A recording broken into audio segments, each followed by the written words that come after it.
Hello,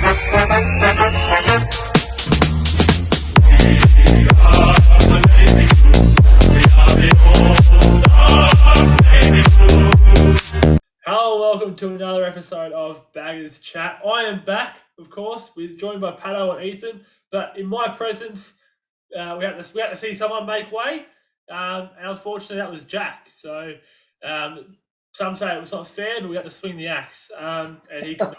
Nah, he's all right. I think he's just at work or something like that, so he can't be in attendance. But he does send a few messages through that we'll get to later on, boys. How are we feeling? Yeah, good.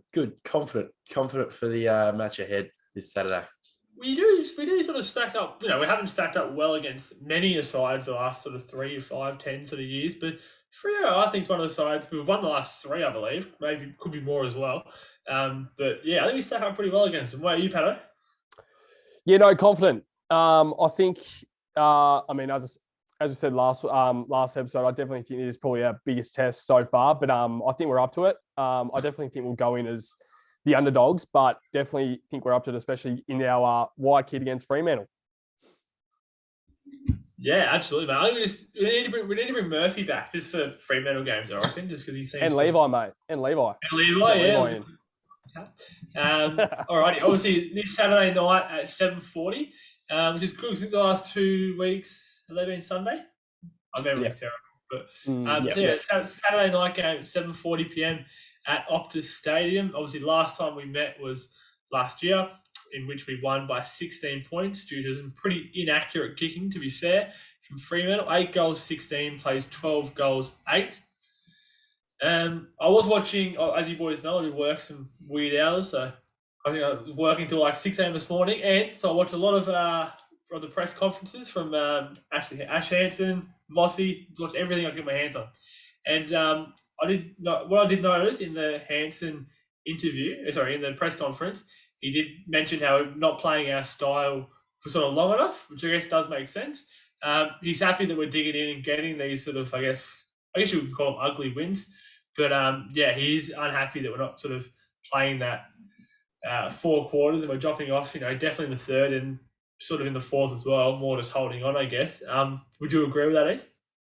No, 100%. I think, all good sides, they have their lapses, but it's being able to, minimise those, concentration lapses. I think our range of laps, like the whole second half, that can't be happening. A little 5-10 minute, that's okay. That's what happens in footy.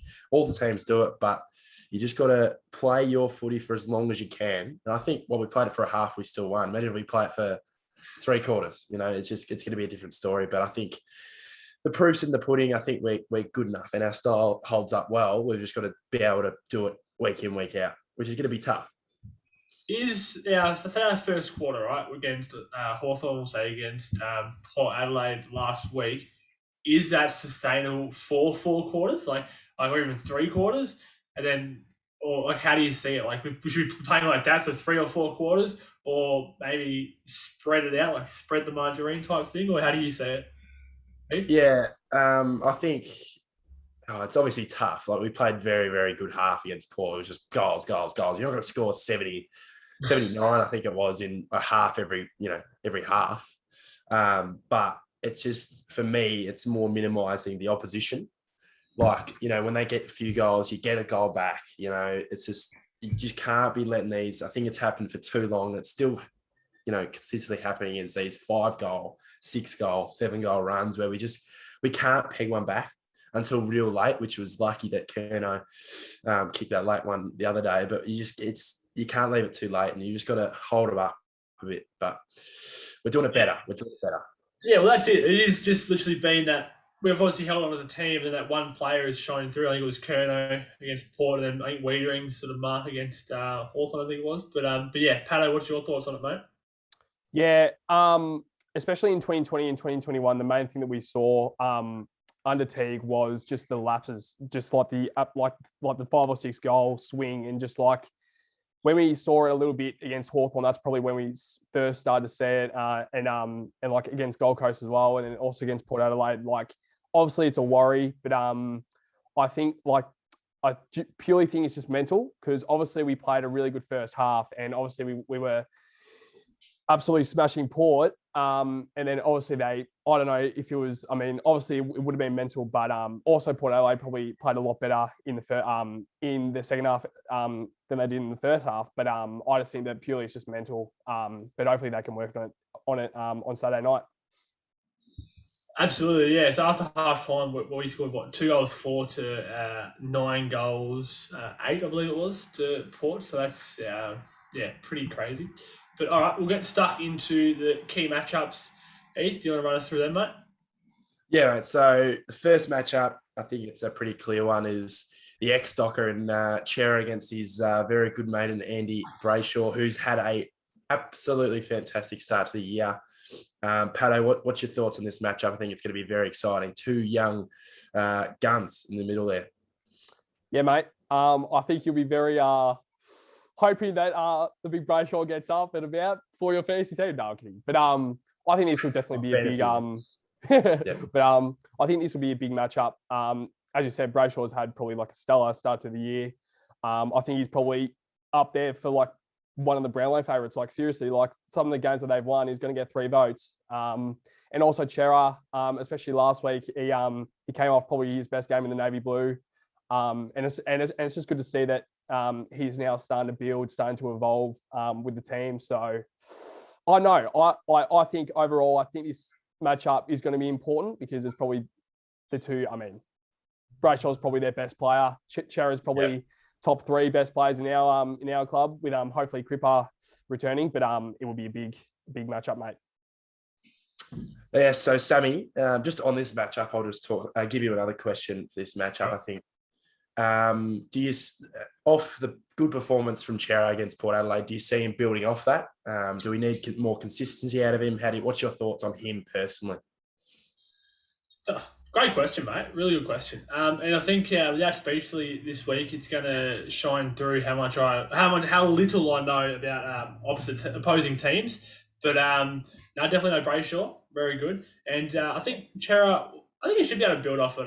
If anyone, he's probably the most experienced at playing sort of with or against, I guess, Brayshaw and at Optus. So I think it shouldn't be too bad. But he played really well last week, and I can see him building on that and continuing his form, especially definitely through this game and hopefully into the near future.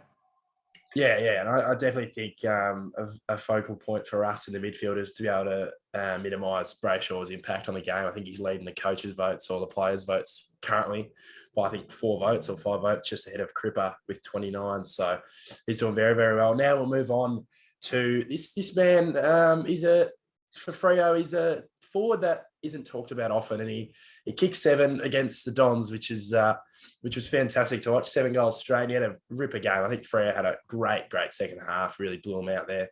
And we've got probably Weeders to take Matty Taberner. What's your thoughts on this, Pato? It's going to be interesting. Very interesting. Yeah. As you mentioned, like definitely Taberner is probably one of the more underrated players in the comp. Probably one of the most underrated key forwards in the comp, because he's actually had a pretty good start to the year, like the games that he's played, because he missed a few games at the start of the season. But I think Wiedering is definitely up to it. As we've probably mentioned the past few weeks, they've had a few he's had a few off games, like just not the Jacob Wiedering games that we know, but also like he's had some very outstanding moments, especially against Hawthorn when he pretty much won us the game there. So I just think that Jacob Wiedering probably needs to respond, and I think this is a great test for him. Yeah, and I think with Wiedering, I think he can match up pretty well against different types of forwards. And I think Taberner's quite a different forward. He's not he's not really like a Tom Lynch type where he's more of a key pillar like a Harry Mackay. He's more dynamic, I think, like a lot of those Port forwards on the weekend. I think we did struggle to have a handle on those forwards. I know we kept them, goalless, but that was because just the lack of forward entries Port had in that first half. Just over to you, Sammy. For Weeders to, really get back to his best, does the other players in the back six really need to support him? Yeah, I'd say so. I think losing Jones obviously definitely makes it a lot more emphasised, I guess, as well. Yeah. Then obviously Oma have to come in at potential stages and playing sort of that similar role or whatever. And but yeah, I think he's been okay. Like I don't think he's been terrible, but he just has been. Yeah. He has definitely been a bit off. He was captain last week, 100% win rate as captain, so that's always a bonus. But yeah, he definitely needs that game, I think, just to get himself back into it. But I think he can definitely get it this week. Yeah, it's going to be a big matchup. I think we usually match up pretty well against Taberner. I know there's been some low-scoring games, but we've held him not too many goals in the past. So now onto our forward line, big Charlie Curnow. He's in the form of his life right now, back to his best, and he's going to face a very good defender in Luke Ryan. What's your thoughts, Pato? Yeah, this is going to be probably one of the biggest matchups of the day, I reckon, of the night, actually. But I think Charlie Curnow is coming off some really good form. I'm so pleased to see him starting to build his season once again, like especially after last year, after such a challenging few years, really. But I think that this is a big chance for him to actually kick some more goals than 5. But also on that as well, Harry Mackay will probably take like an Alex Pearce. And I think like if we can get Mackay, maybe Mackay might not kick as many goals as we probably hope for, but it's a big chance for Curnow.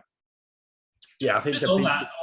Sorry, no, you go, mate. You go. There you go. No, you go. Oh, I was going to say, sorry, just on that. Like, I don't think I don't think Harry needs to kick goals every game, as well as Charlie doesn't need to either. I think that's a great problem to have, as you would say, Pato.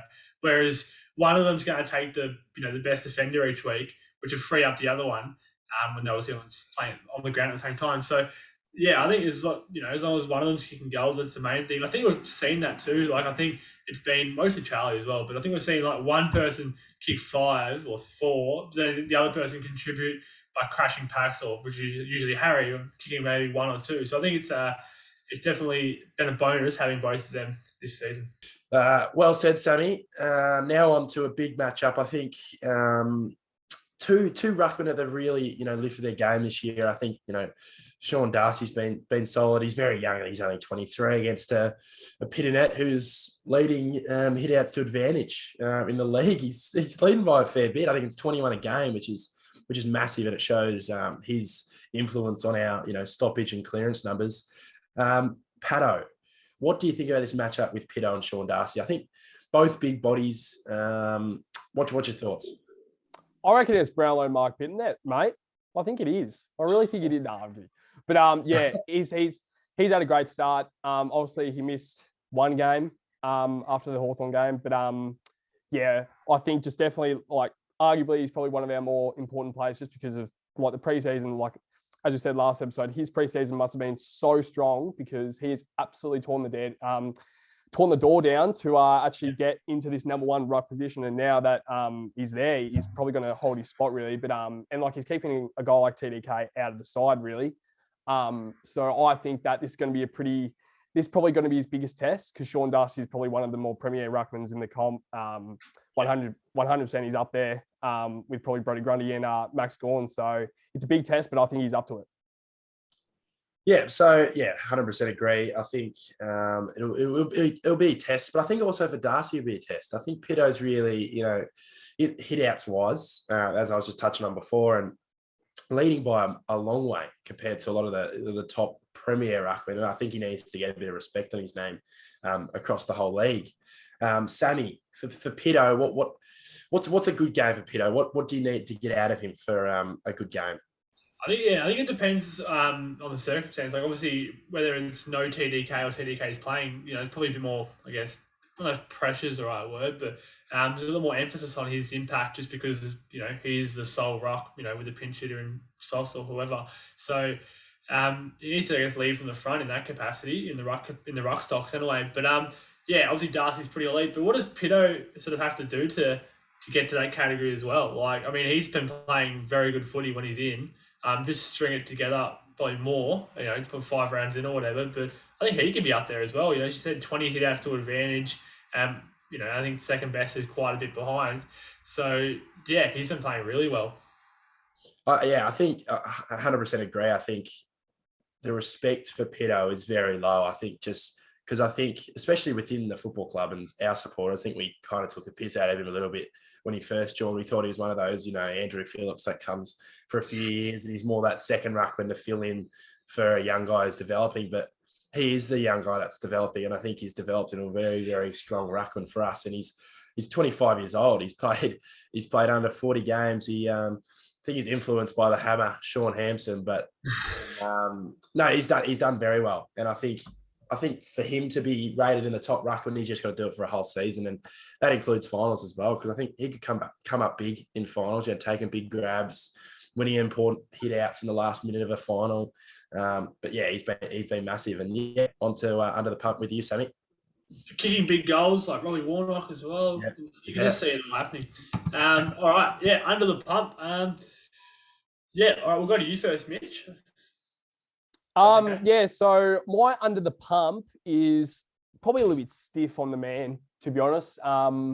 It's for a little bit of a different reason, just because we rate this guy so much. But of course, I'm talking about Matthew Kennedy, Bam Bam. I think he just needs to start to get back to that sort of form that we saw in round 1, round 2, round 3. And as I mentioned last episode, I don't want him to get we don't need him to get 25 or 30 touches every game, because we have other guys like Chera, Walsh, Cripper as well returning. But I think with Candy, he just needs to be that contested beast. I want him to see maybe get to 5 to 10 tackles every game, because I think that's his role. I think that's he's just in the midfield. I think he's probably taking what we thought that George Hewitt was going to be, like that ball in the middle. Probably now he's going to try and take that role with the inside mid to try and get under the ball to get it out to a Chera or a Walsh or even a George Hewitt again. But it's stiff, but I'd just put him under the pump just because I rate him so highly, and I definitely think his standards need to improve, especially knowing how good he is. Yeah, I think that's a really important point. He's under the pump in terms of in terms of the standards he's set, which I think is a great thing. In terms of he has set very high standards of himself, so it can be, I guess, quite common to not live up to that. Ethan? Yeah, for me, I think it's a guy we talked about. I think he's playing okay, but I think Matthew Owi's more under the pump for putting goals on the board. I think a lot of the smalls, except for I think Jack Martin and Fish were very good on the weekend, kicking a few goals each, which is massive, which is so important to winning games of footy. It's almost more important than the bigs kicking goals at some points in games. Especially, you can't always rely on a Harry, a Charlie. You just need, especially against the flow goals, the guys like Owies and Durden, they get little snaps out of the pack when Port might be way on top, right? A teammate way be on top of you. But if they get a couple, against the flow, you know how much that hurts. When we were shit and we were in control, couldn't kick goals and the other team get a goal. Just such a momentum swinger. But I think it's going to be huge in Freo. I don't know the weather. Is it supposed to be, is it wet? Is it 27 degrees and sunny? Oh, I reckon that's good. I think that's good because every game has been wet there for some reason, because apparently all the rain's in Melbourne, but it's actually in Perth. But I think a huge game for Owies and Durden, but specifically Owies, I think he'll kick 3. Oh, that's a big call. 27 and sunny, I did look during the day, so I assume it's still going to be pretty warm during the night. I had Owies down as well. And I think a lot of it's not his fault, which is probably the issue in terms of, I think he was made to look a bit worse on the weekend, if that's the right way of putting it, because we kicked to him arguably probably when we shouldn't have kicked to him, and he was just getting outmarked, and the ball was getting spoiled quite easily, as you'd expect. He's 3 foot tall, but yeah, I shouldn't joke. He's probably about as tall as me, to be fair. So I think he's sort of solid enough. I think he laid 5 tackles. I think so. He laid some good pressure, but I think we went to him probably at the wrong times as well, so it made him look worse. But anyway, we'll move on to the injury update. I think McDonald, Omac should be pretty much, I think it was almost a chance by last week, but I think this week he should be pretty good to go. I haven't heard anything, to be honest. Have you always heard anything? Usually Pato's quite good with the injury updates, so I'll leave it to the big fella himself. Yeah, so I think he's on track to returning this week, but just I think that's just kind of down to whether Lewis Young keeps his spot, so Omar can maybe have a run through the VFL, but that's up to the club to decide. Yeah, fair enough. For Cripps, I saw the way Ash Hansen was speaking. They're optimistic he will play. You'll need 2 full training sessions. I can't even speak. They did mention there was a minor ailment, and he should be right to go. How big do you see his influence? Obviously, 1 week off, Pato. Do you see him coming back in and just like he never left, or? Oh yeah, massive. He's the captain, so obviously we need that captain out there. But yeah, arguably probably our most important player alongside maybe like a Pitnet, but we've got so many players now that a lot of the players now are probably really important as the sun starts to glare straight into my into the window. But yeah, I think Cripper is definitely the more important player. But yeah, it's going to be great to have him back, hopefully. Awesome, man. No, it's good that the sun's peeling through, unlike Ethan, who's sitting in the dark. Anyway, Daffy, do you see Cripper playing, I assume, mate? And what sort of influence do you see him having? I think he does. I think he will play. It's just a matter of who we bring out for him. I think we'll talk about that after this. But, geez, he's important. He's a type of midfielder that takes three guys with him. And I think, an example of that was the Richmond game a few times. Three midfielders tackle him and he still gets it out. He's one of those blokes that just creates so many opportunities for guys like Chera and Walshy to really, hit a target up forward. And I think he's our best player. I think he just impact wise, obviously there's guys with maybe higher numbers than him, but his numbers always pretty high. So, and he's definitely in that Brownlow race. So I think, we need our skipper out there leading us. Awesome, mate. Well, yeah, moving on to that then. So in Cripper, who's out for Cripper? Oh, it's a tough one. We were talking about it, but I think we've got to be brutal. I don't think Newnesy was bad on the weekend at all. Thought he was quite solid, but I think Cripper in and Nunes out for mine. Just off. I think we can have Chera and Walsh coming off maybe one of the wings or a centre field or someone like that. Yeah, as brutal as it is, as you mentioned, it's probably fair. Like, sort of who else can you can't really see anyone else coming out in my view anyway. So he'll go back. He'll play well in the twos, in my opinion, and yeah, hopefully he sort of can buy his way back into the team, whether it's through another player coming out through the injury or someone else underperforming, he can come back in. But yeah, I see in Cripper out Nunes, and then I don't know if Park. I think Park's probably keep his spot potentially. I don't think he was terrible. He's played one game all year. His first game under Vossi too, I'd say. He played a little bit of that Melbourne game, I think, potentially. But in pre-season. But yeah, I don't know if that's what they'll do there. But what about you, Pato? What do you got, mate? Yeah, I've got Cripper coming in for Parks. I think with Luke Parks, he's an okay player. I just think he just needs to have a run through the twos. And I have Omar coming in for Lewis Young. Awesome, mate. All right, we'll move on to our match predictions. Do you want to run us through your match predictions, Pato? Yeah, so first goal, I have Jack Silvani, Sauce, to kick the first goal to get the Blues rolling. I have best on ground, a back-to-back performance from Sammy Walsh, Brownlow Walsh. And Carlton to win by 15 points. Awesome, mate. All right. Heath, what do you got for us, mate? So I've changed my first goal prediction pretty late here. Now I've gone for an outsider. I think it's going to be Mark Pidnet. It's going to be a Piddo. A Piddo launch from 50 or a 50 given away for someone putting their hands up to the umpire or breathing to the umpire. But I think a Piddo. I think a Piddo launches it and just lets the Freo crowd know that he's the best ruckman on that ground or best player on that ground. Best on ground for mine, I think Chera. I think there might be a few boos ringing out, but he'll show them why he's playing the navy blue. And really, I think he had 30 plus on the weekend. I think he'll have a 30 plus game. For mine, like Pato said, he's used to Optus Stadium. He knows he knows Perth quite well. So yeah, for mine, my tip, I've got the Blues. Blues 1-9. I think it'll be neck and neck all game. It'll be our first neck and neck game where we're not ahead too much. I think it'll be tough to get ahead over there, but Blues by 9 for mine. Awesome, mate. Yeah, obviously it's not going to be necessarily an early goal like last week if Pito's getting it, unless he does literally just grab it out of the ruck and then just launch it from 70 or whatever. But yeah, I've got why change a winning formula. Charlie Curnow for first goal. I get it right most weeks. It's fair to say. So I'll stick with him. Best on ground, I've got Chera just against the old side. I see him performing really well, and I got Blues by 19 points. I'll also run through Speechlys. He has first goal to Harry, so a bit more realistic than you, East. And best on ground, Silvani, and Blues by 10. I've got written here. I'm not sure if he meant 10 goals or 10 behinds. Knowing him, I'm surprised he tipped us, so I'm going to say 10 points.